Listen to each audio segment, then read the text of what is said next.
The Technologies of Harmonization and Enlightenment of Your Personality, Part 3. Good morning, dear reader. Every one of us wants to be needed and to be loved. But falling in love, we get dependent on this feeling. And as paradoxical as it may appear, later on, we want to get rid of it. Have you ever thought why this happens? That's what our today's letter is about. Be aware of your reactions while reading it. Its logic is not clear-cut. It may appear to you that you understand everything, or vice versa. You may feel that you do not understand anything. This is a reaction of your conditioned mind. Remember that its perception is always partial and fragmented. It cannot see holistically. So just observe how it reacts to what it reads. Don't consider this reaction to be final. Feel with your heart. It will point you to a right direction. Remember, however, that at the superficial level, your feelings are also fragmented. They will change from acceptance to unacceptance and back. Observe how this flip occurs. Perhaps tendencies to certain actions will arise. Observe them. These tendencies are also under control of the fragmented perception of your conditioned mind. Love or dependency? I'm scared to destroy what I have, as I'm on my third marriage, and every time history repeats itself. I have 3 kids from 3 marriages.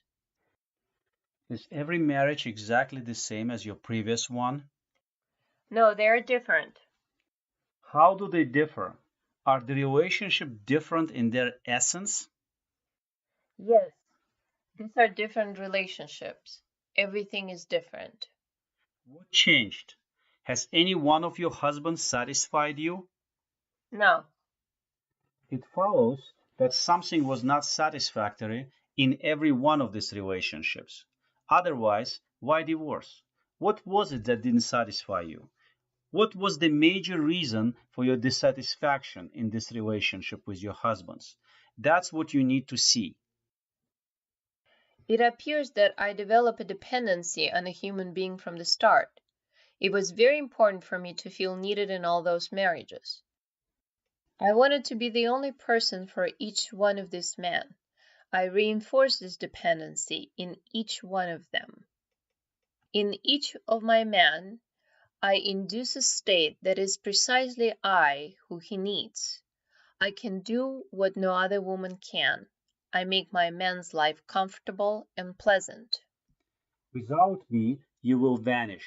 You will not make it without me. Yes, you will be bored without me. In short, you will feel much better with me. No, he will not just feel better. He will not be able to live without you. Or will he? And if he is not with you, who is he going to be with? How do you create your relationship with him? How do you do that? I understand him very well. What does it mean, I understand him very well? It means I see his weaknesses well. And you play on them. I give you what you do not have, and I'm the only one who can give it to you. And I have to always keep an eye on him, so no other woman would give him that. If a woman appears that can give him more than I can, she will take my spot. Is that right? But this is not love. This is dependency. Dependency?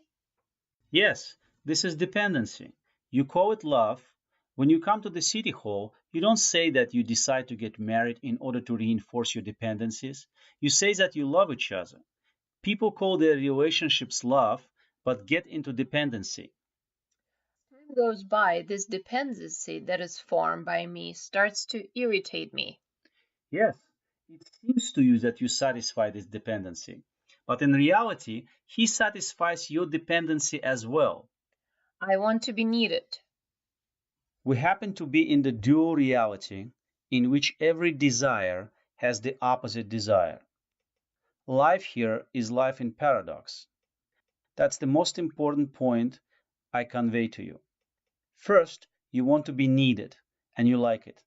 Later, you start feeling an attachment, a dependency from your husband, and you say, I want to be an independent woman. I don't need you. You're being thrown into the opposite side. That's how conflict appears in you. It's the fight of two opposite parts. It is very important to see it. In the matrix of survival we live in, at the core of the fight of two opposite parts, polar sides of duality, lays fear. Every part is afraid of its opposite part, and therefore it fights it.